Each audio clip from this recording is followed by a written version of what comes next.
question will be on AI. Is it changing our insurance world? Yes. I assume the answer is yes.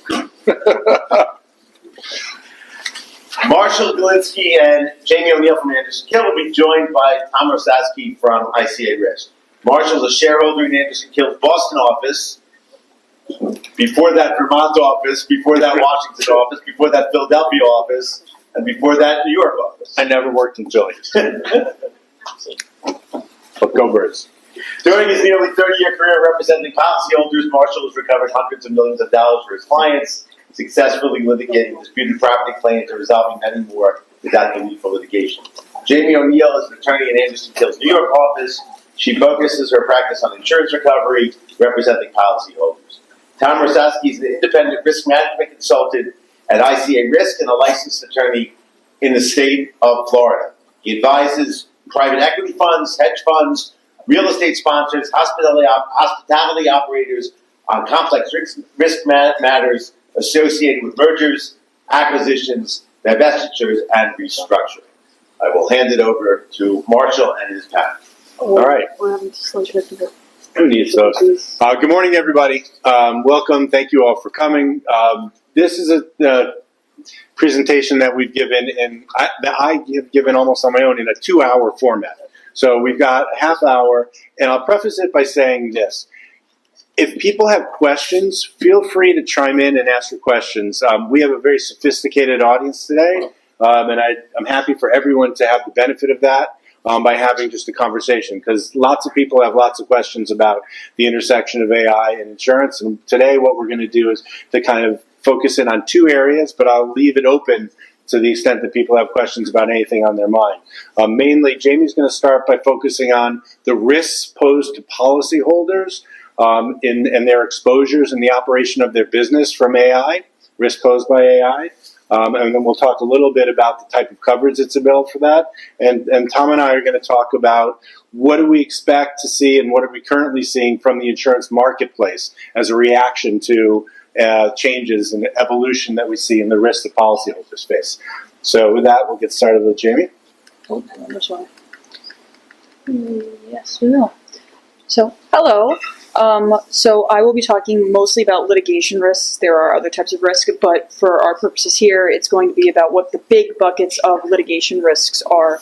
And I did a version of this presentation about 6 months ago about AI and litigation risk, and I did a search. So basically, I went onto Westlaw to go look for how many cases mentioned artificial intelligence and what those kind of cases were post-2020.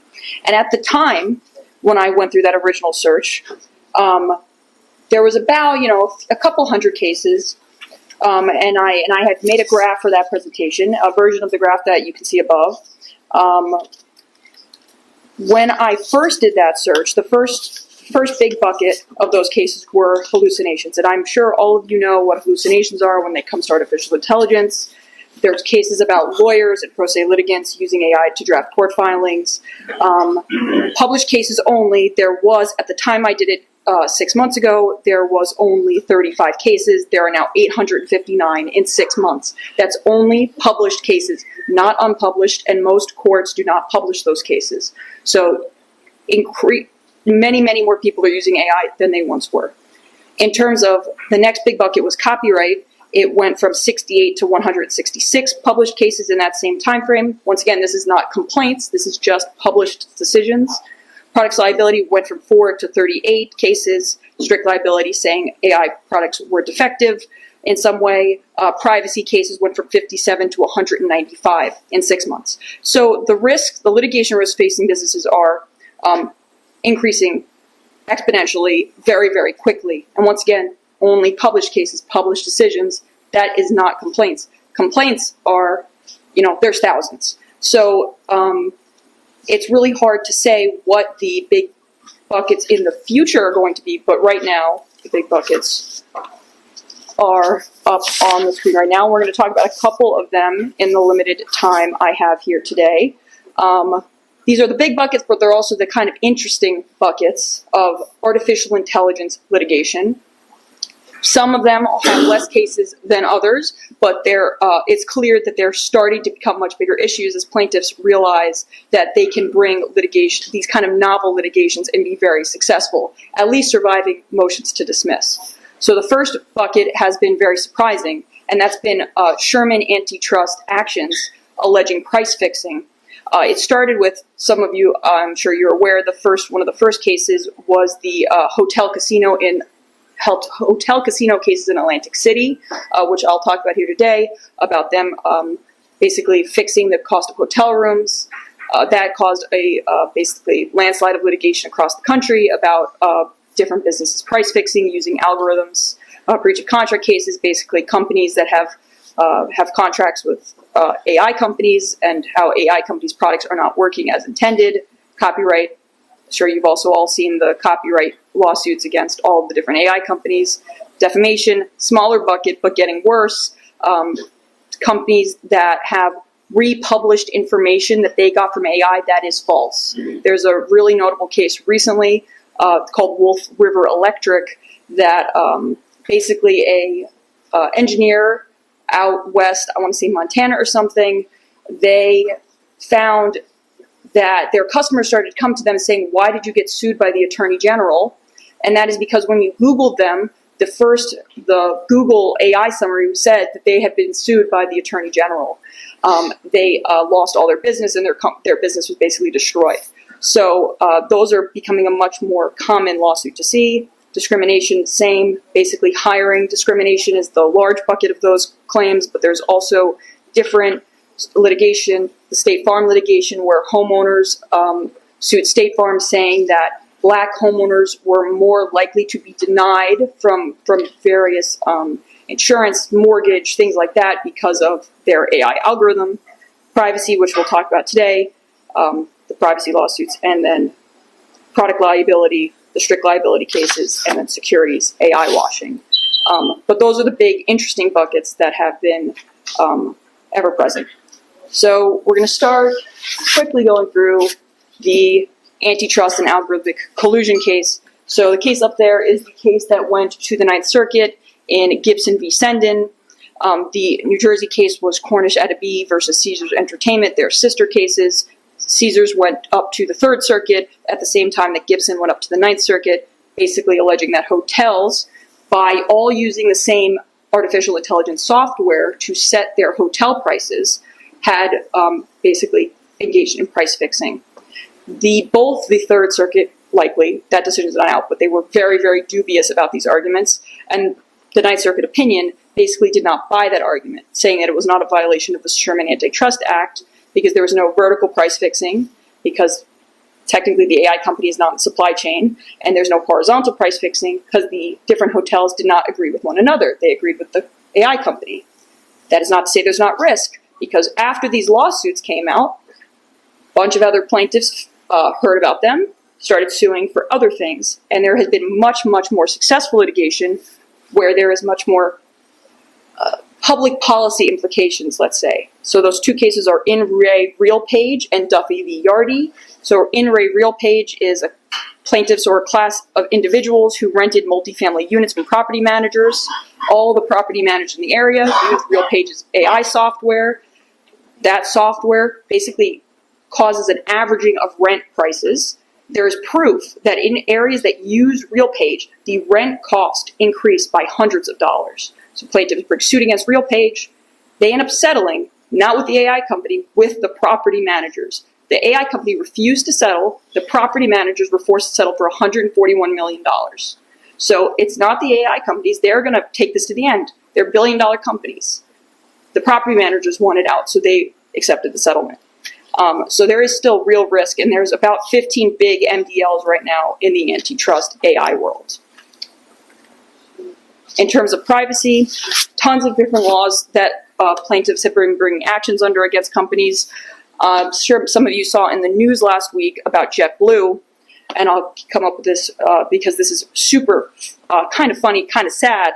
JetBlue admitted basically in a tweet, so a customer had tweeted them saying, I'm trying to go to my grandmother's funeral, but the airline ticket just went up $230. Why did it just go up $230? And JetBlue responded, we're so sorry, just clear your cookies or use an incognito browser. And the question you might be asking is, why would clearing the cookies on your browser decrease the price for your flights? And cookies, for those that don't know, basically track you throughout the internet. They include your personal information, your location, maybe your job, your credit card, what purchases you make. They have this company has they have agreements with other companies basically tracking you throughout the internet. That happened last week. The plaintiff has already brought a lawsuit. It is called Phillips v. JetBlue Airways. It's currently pending in the Eastern District of New York. They have brought claims for violations of the Electronic Communications Privacy Act, New York's Deceptive Trade Practices Act, and New York's Unlawful Selling Practices Act. Jamie, who told the customer to clear the cookies? Was that like a bot that told them that? No, it was their human? Social media team. Okay. And they then immediately deleted it about an hour later. Got it. So, yeah, you have to, it's even, that's a good point. It's even the social media team. You just open up your company to liability with a snap of your fingers, and this lawsuit's probably going to be very significant because there's been a huge amount of allegations, and this is called surveillance pricing. So surveillance pricing is where your price for your product, your good that you're trying to buy, will be set based off of your personal information.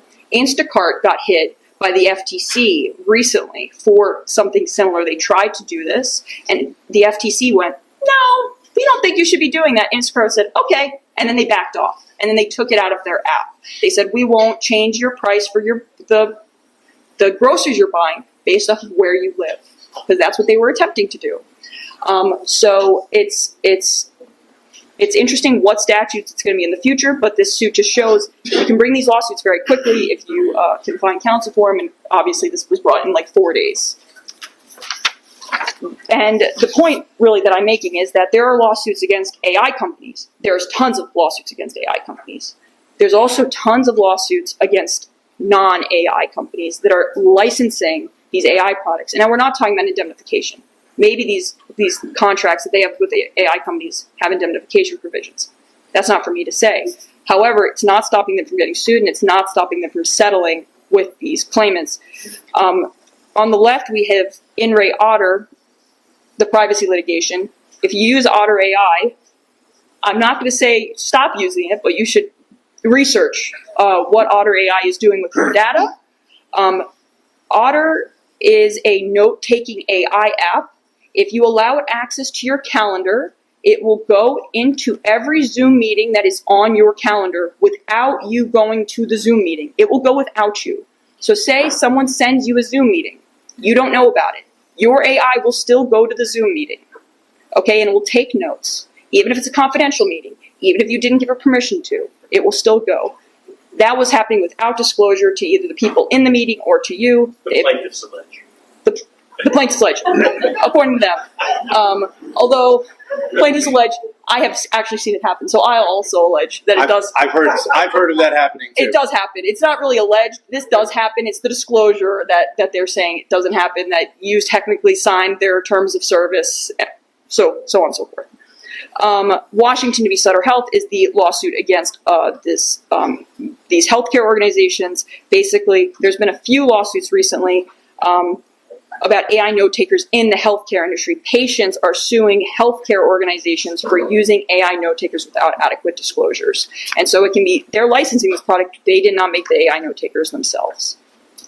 And then the last thing I'm going to talk about is a really interesting thing that will segue great into what we're going to talk about next is product liability.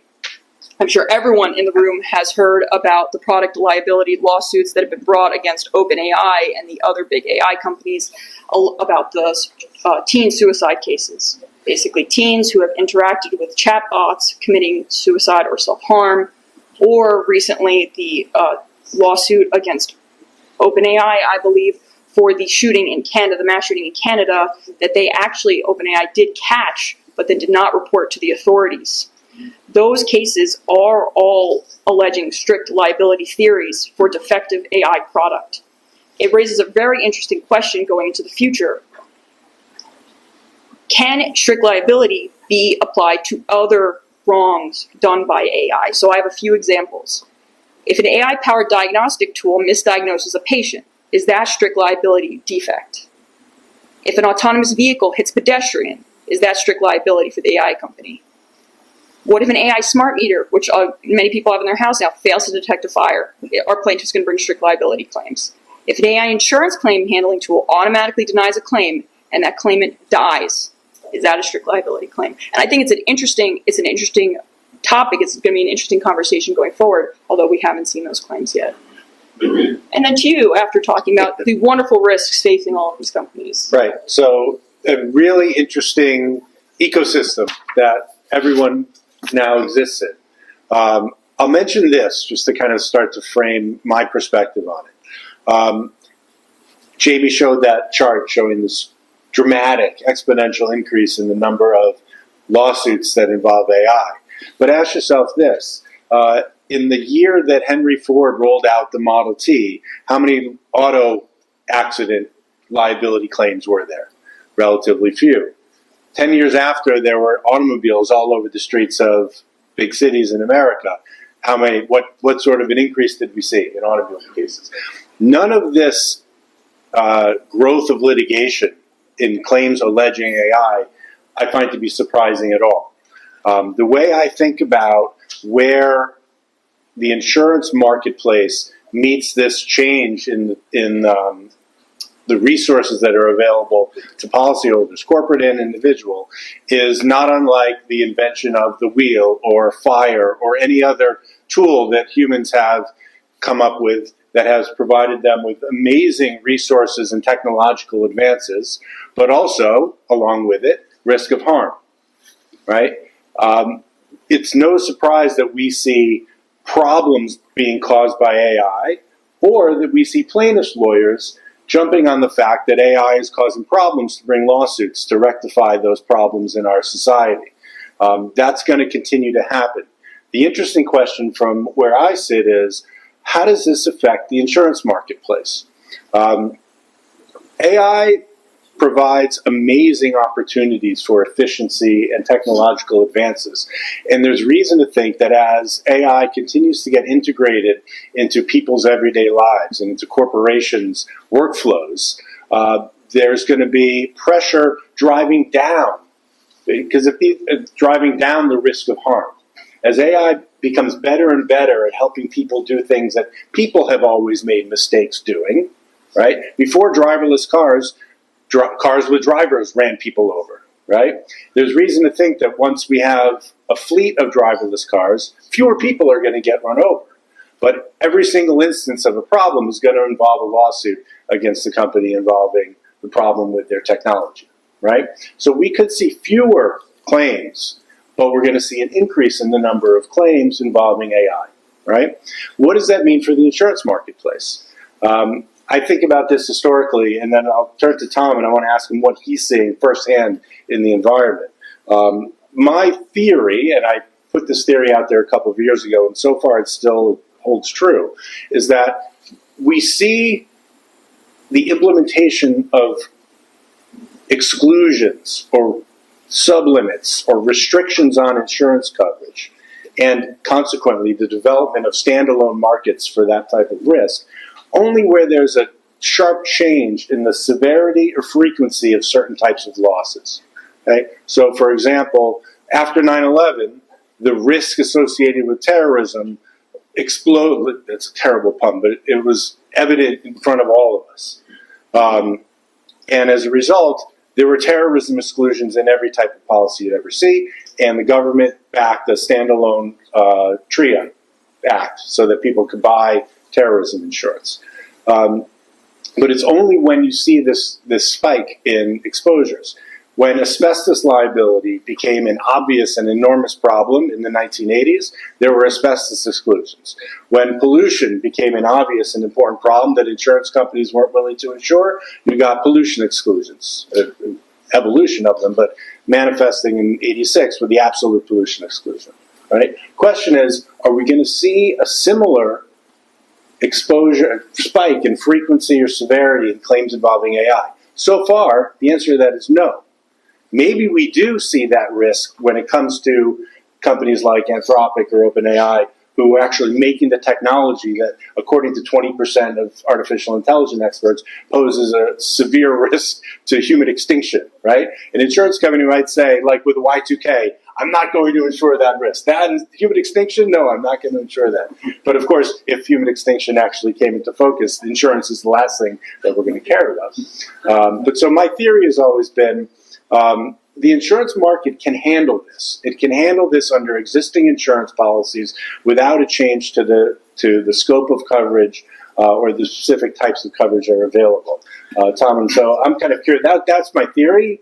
Tom and others like him and brokers in the room too see this playing out firsthand. So yeah, absolutely. And before I answer your specific question, I actually want to go back to a point that you made, Marshall, which I think is incredibly important when we're talking about the evolution of AI coverage, AI exclusions in insurance policies and in the insurance industry as a whole. And that is the breadth to which these new technological developments actually impact workflows for policyholders, for everyone in the country and the world, right? The items that we have, the technologies that we have on the screen, those actually are not really comparables when we're to what we're talking about here, which is artificial intelligence, right? Artificial intelligence is not actually intelligent. I was talking about this with Bill Passanante before this presentation, but it is a co-intelligence, right? It's a tool to amplify our own thought processes, our own way of thinking, our own efficiency and speed at thinking and completing tasks. So tools help with that. A car, the wheel, helps get me from point A to point B, but it's differentiable from AI for one reason, right? It's easier to sever that exposure, that risk from the other things that we are doing. So I got into my car this morning in Bergen County. I drove down here to West Orange, and I got out of my car, and I'm no longer driving right now, right? So there is no auto risk associated with what I am doing right now. That's completely severable from the ordinary workflow of my business at ICA Risk.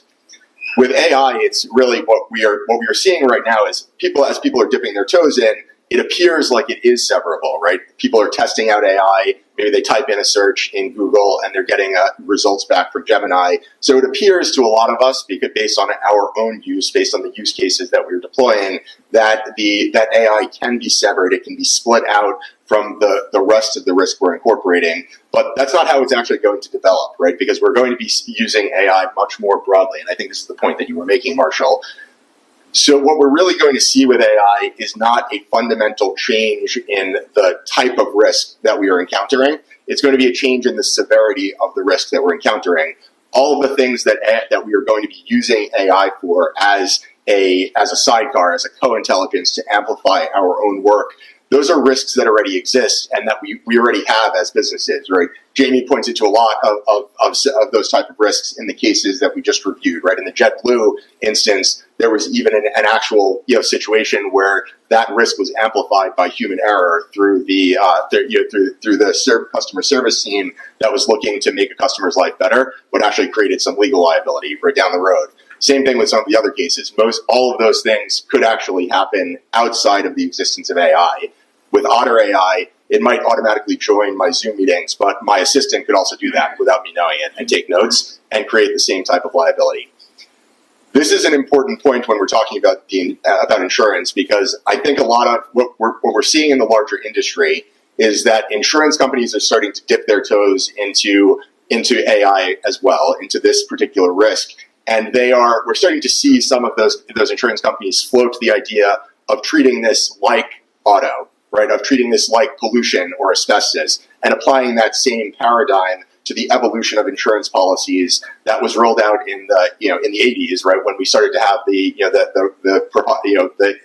uptick in asbestos litigation and pollution exposures were pulled out of the general liability policy. From where I sit, that is clear on the policyholder side, representing policyholders as a consultant. That is clearly not going to work. And I think that the insurance companies are starting to realize that as well, right? That they cannot split out this risk from insurance policies. And so even though we've seen some of these exclusions or endorsements bubbled up, floated in the media, I'm actually not seeing a lot of those attached to actual policies. And I think there's a simple reason for that. There's no way we would ever accept that on the policyholder side. It's simply going to be unworkable because we're not going to be able to sever out those exposures. We're not going to be able to create a separate AI policy because it would be the same way. It would be the same thing as creating a separate policy for liability arising out of your employees, right? As a business, right? That's simply not functional, and we're seeing that same evolution in the insurance industry as well. Yeah, and let's think about that a little more. AI is going to get fully integrated into the workflows of almost every business in some fashion or another. When you look at, and I imagine, how many of you have read stories or read articles or heard conversations about AI exclusions? You see a show of hands? There's a fair amount of talk, and there have been approvals. So certain insurance companies, well, mainly the Insurance Services Office, has drafted very broad exclusions for liability involving AI or claims involving AI and gotten approval for those exclusions. The question is any insurance company going to use these outside of the tech E&O context? Am I willing to insure Anthropic for AI-related risk, right? And the answer so far is no. I think that's what you've seen as well, right? Absolutely. Because when you read some of these exclusions, they're incredibly broad. And when you consider the idea that the use of these technologies will be interwoven into almost everything that most businesses do, the exclusion might completely gut all of your coverage. And nobody would accept that. And any broker worth their salt who has a client who has a proposal from an insurance company A that says we have an absolute AI exclusion and a proposal from company B, everyone's going to go to company B, and company A is going to become a pariah. And so far, we haven't seen that yet. Isn't there I think I see it with the others too. There's an overlap between cyber coverage and AI in the AI world. AI is hardly part of the cyber world. So how do you see the interplay between those two worlds, where you're excluding AI, but then you have cyber coverage, and the cyber coverage is written on an old ISO form, where the AI exclusion is on a uniform. It's not really taken into. I don't know if that's happening. That's not taking into account the cyber coverage. So you bring a lawsuit. Well, no, it's AI that's part of the cyber coverage. Yeah, I think it's a great question. Interestingly enough, we have not actually seen any material exclusions for AI proposed for cyber liability policies, and I think that fits into the trend that I was referring to before. Insurance companies are trying to shunt the AI exposure into the cyber world. They're trying to treat it in the same way, and so I don't think we are going to see significant AI exclusions proposed for cyber policies. Quite the opposite. There will probably be affirmative grants of coverage under cyber policies, which comes with its own limitation itself, right? The insurance company is now giving you something, but also taking it back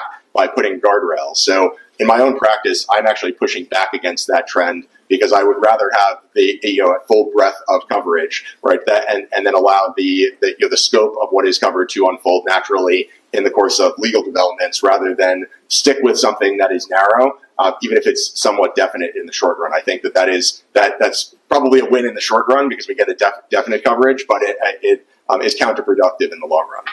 Yeah, and I've heard the same thing, is that in the cyber area, the thing we're hearing about are these extensions of coverage for AI-related risks that fits into a cyber policy.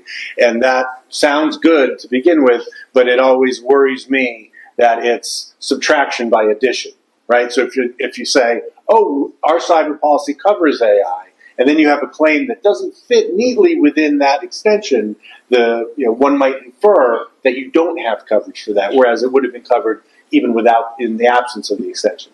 I think there's actually one other important point that I want to cover, and I'll keep it short because I think we're running out of time. To your question, I think there's also a bigger question within the insurance industry about whether the paradigm we have all been working in, right, is apt given these developments in artificial intelligence going forward. Should we be looking to cyber coverage, right? Should we be pushing AI to a cyber policy and stripping it out of all of these other policies? Likewise, should we even continue to have a separate cyber policy, or do we need to collapse all of those risks back into a single, fully integrated policy in order to ensure that there are no gaps in coverage for our clients, our policyholders going forward? I don't think that there's a good answer to that question right now, and certainly it would be difficult for the insurance industry as a whole to pivot and adopt that type of Kuhnian paradigm shift. But it's certainly an interesting question and one we're going to have to think through in more detail over the next couple of years. Great. I'd like to thank Jamie and Tom. Really helpful insights. Thank you so much.